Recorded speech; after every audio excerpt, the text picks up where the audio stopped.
Today, Precarious plays Deus Ex, Human Revolution. Eh? I'm pretty sure that we're back on track now.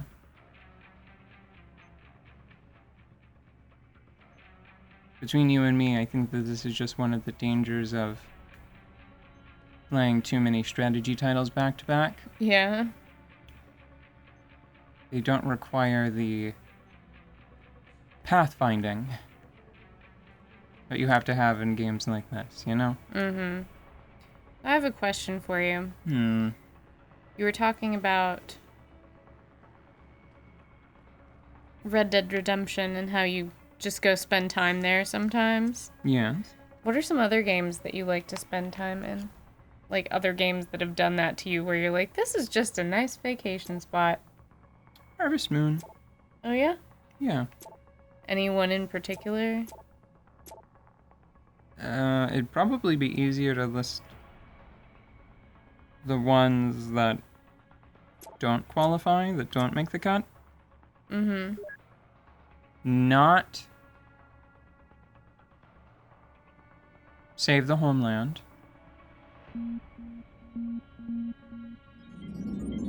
So that is offline. Mm-hmm. And opened. Mm-hmm. There. So not Save the Homeland. None of the DS games. Not even Rune Factory? Or are you That's thinking not that Harvest Moon. separately? Okay. Because Rune Factory, I feel like those worlds are a little too clean. Mm-hmm. They, just the grenade, please. No, just want to see, like, I'm not even sure if I can fit it in my bag. Game, just wanna, ooh. I would love for somebody to walk in and see Jensen doing this particular dance. Standing on the countertop reaching for his toes. I can't squat. Never asked for this. I'm asking for this. I'm asking for this one in particular. I have a concussion mine. That's probably fine. I probably don't need any of this junk, even a cell. The It's way you paused after concussion had me a little concerned about your health. It's because I got caught up on... Wait, do I have a mine or a grenade? Which one is it? Let's see. Grenades, you rebound off walls. Mines, stick to them. Easy.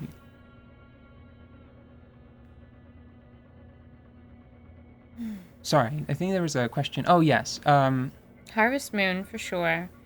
And not any of the DS ones, probably. Right. What about... I know a lot of people really enjoyed spending time in Skyrim. Yes, I don't think I ever did anything in Skyrim. I think that I played it for maybe 30 hours and didn't ever do anything in Skyrim except for take my monstrous horse up hills it shouldn't be able to. You got the full Skyrim experience. It felt very cold.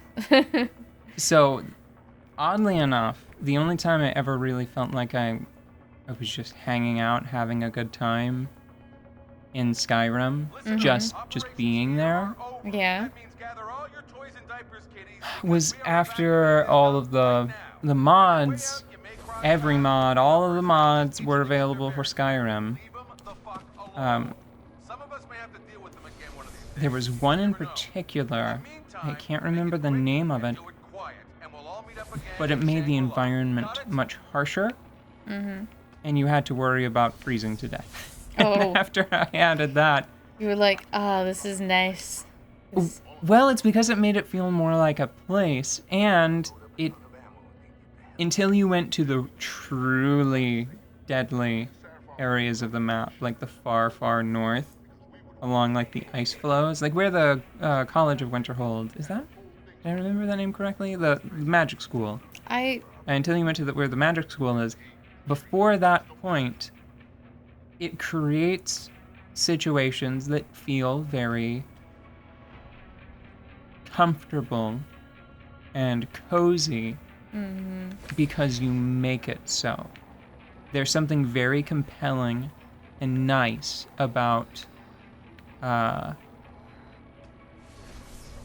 sitting out your little lantern and your bedroll that you put together and eating a stew, because if you don't, You'll freeze to death. you'll start to freeze. But like I said, at that point in the game, or until you go to the truly dangerous areas, you can also you could walk back to town and stay at the inn before you risked really freezing to death. My personal favorite. Well, I don't know if I have a favorite, but there are two that I know I've done this with. Like, that I would just turn on with no particular mission in mind of getting anywhere. Yeah. Viva Pinata, oddly. And also, I can't remember which, I think it was Mass Effect 2, the one with the planet scanning game. Yes. I loved that. Just reading all of the flavor text? Yeah, it was just really nice. It reminded me of, like, being little and reading National Geographics, you know? Mm-hmm. It's not like the articles were really getting me anywhere, but just sort of expanding my perspective. It was just nice. And the pictures and the planets were pretty. Ooh, this is really specific? Mm-hmm. Zora's Domain in Legend of Zelda Ocarina of Time. Specifically Zora's Domain. There's something about that bluish water texture that they would shine on the walls that was deeply soothing. That makes sense. I've seen that place. It is quite peaceful. Most of the games that I've gotten attached to as places to go sit have definitely been newer games, though. I think that I don't get immersed in the older style graphics as well as you do because I wasn't playing those games when my imagination was still really rubbery. You know, I was gonna make that's because you're a spoiled millennial and you never had to deal with a bird and a bear that looked like a box of oranges with a red feather duster on top. And, you... That's exactly what it is. Yeah, it's true. I mean... It's less fun when it's true. Well, it's like reading books. If you don't start reading books when you're little and your imagination is all crazy, it's hard to really get into fiction. Fiction especially. Reading is always like, thoughts from one brain to another through some characters on a page, right? But books can be really, really fun if your brain has been conditioned to sort of project reality from these words, for entertainment purposes. Like, I still remember the first book that I ever read that I felt was interesting and got connected to. It's a really silly book, but I was in 3rd grade and I was having trouble reading at the time, and I just didn't get the point of it all. I was like, why are we reading so many Boxcar children's books? This is so boring. These delicate little children are so boring, Or like the Nancy Drew stuff. That frequency we tracked just got a burst of activity. I think these guys might be pulling out. Yeah, I've kind of been getting that feeling. Any idea who's running the show? They're using some kind of code. But from what I can gather, the guy giving the orders is still a level below you. Nice job, Richard. I'll find him. All right. Boxcar Kids, Nancy Drew.